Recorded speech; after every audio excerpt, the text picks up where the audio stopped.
Bienvenue sur InfoLive TV, Audrey Benaroche pour les titres de l'actualité.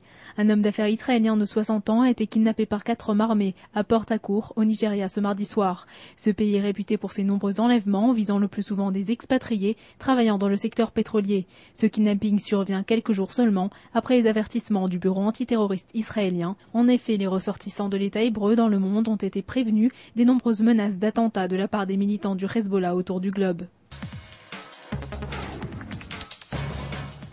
L'Iran a prévenu la communauté internationale qu'en cas d'attaque de la part d'Israël, il n'hésiterait pas à employer la force et à riposter par l'envoi de missiles sur le sol hébreu.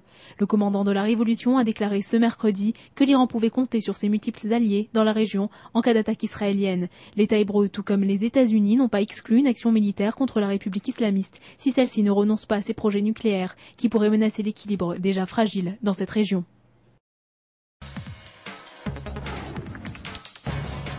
La veille de l'anniversaire de son fils, toujours retenu en captivité, le père de Gilad Shalit a dénoncé le gouvernement israélien face à son manque d'action dans le but de libérer le jeune soldat. Il a précisé que Gaza se trouvait à seulement 2 heures de Tel Aviv et que malgré tout, personne ne semble s'intéresser au sort de Gilad.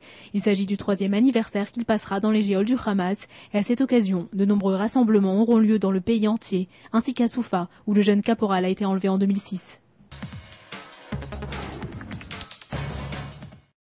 Afin de marquer le 60e anniversaire de la découverte des manuscrits de la mer Morte, les autorités des Antiquités d'Israël ont lancé ce mercredi un projet destiné à fournir au monde entier un accès aux rouleaux. Ce projet pilote, actuellement en voie de réalisation, a été présenté lors d'une conférence de presse à Jérusalem. Le but de cette initiative est de refléter des milliers de fragments de ces écrits à l'aide d'un appareil photo numérique. Ces photographies seront classées dans une banque de données accessible au grand public. Les autorités égyptiennes ont arrêté 33 migrants africains, y compris 4 enfants, qui essayaient de traverser illégalement la frontière israélienne. Le groupe, qui comprenait 4 enfants âgés de 3 à 8 ans, a été arrêté dans le Sinaï, à proximité de la frontière israélienne. Au jour d'aujourd'hui, plus de 640 migrants ont été arrêtés dans les mêmes conditions. La frontière israélo-égyptienne est devenue un point de passage privilégié pour toutes sortes de flux illégaux d'immigrés ou de trafic de drogue. Nouveau sur InfoLive TV, vous pouvez visionner toutes nos vidéos en un seul clic sur le lien qui apparaît à gauche de l'article.